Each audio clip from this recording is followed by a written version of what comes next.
Shrimad home remedies में आपका स्वागत है। और हम आपको बताएंगे कि राहु केतु कौन थे और क्यों इनकी दृष्टि जातक पर टेढ़ी रहती है। अभी पौराणिक कथाओं में किसी ब्राह्मण द्वारा जन्मपत्री बनाए जाने पर या उसकी विस्तृत जानकारी दिए जाने के दौरान अमूमन आपने राहु केतु के बारे में सुना होगा। पर क्या आपको मालूम है कि कौन थे ये? देव थे या दैत्य थे? आखिर क्यों इनका नाम आने पर लोग डर जाते हैं?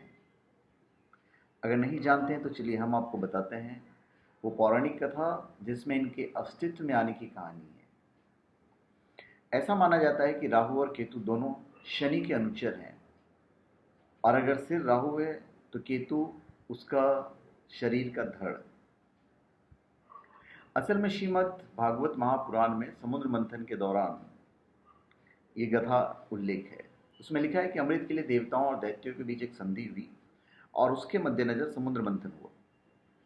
इस दौरान नागराज वासुकी को रस्सी बनाकर मंदराचल पर्वत पर लपेटा गया।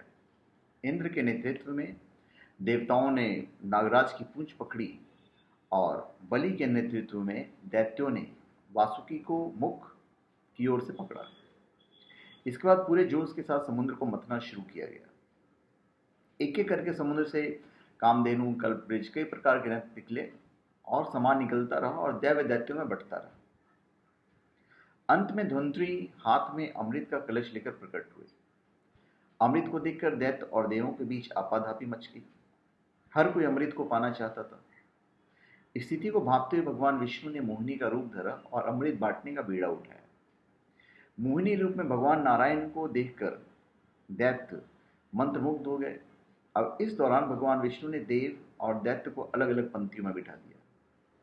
इसके बाद उन्होंने देवों को अमृत पान कराना शुरू कर दिया। अब शुरू होती है राहु केतु के अस्तित्व की असल जानकारी।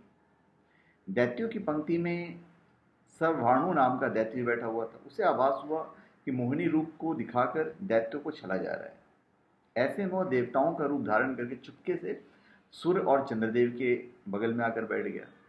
जैसे उसे अमृत पान को मिला, सूर्य और चंद्र देवता ने उसे पहचान लिया और मोहिनी रूप धारण किए भगवान विष्णु को अवगत कराया। इससे पहले कि सर्वभानु अमृत को अपने कंठ से नीचे उतारता, भगवान विष्णु ने अपने चक्र से उसका धड़ अलग कर दिया। अब क्योंकि उसके मुख से अमृत चख लिया था, इसलिए उसका सिर अमर हो गया। कथा बताती है कि ब्रह्मा जी ने अमर हो चुके सर्वभानु के सिर को एक सर्प के शरीर से जोड़ दिया और यह शरीर ही राहु कहलाया, और उसके धड़ को सर्प के सिर के साथ जोड़ दिया जो केतु कहलाया। पौराणिक कथाओं के अनुसार सूर्य और चंद्र देवता द्वारा सर्वभानु पर पोल खोले जाने के कारण राहु इन दोनों देवों का बैरी हो गया, चंद्र का और सूर्य का। तो दोनों का ही वो दुश्मन है। अभी शनि के अनुचर हैं।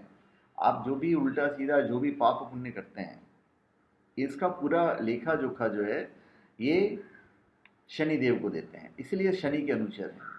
तो धन्यवाद। आप हमारे चैनल पे सब्सक्राइब करें और अपने कमेंट दीजिए। धन्यवाद।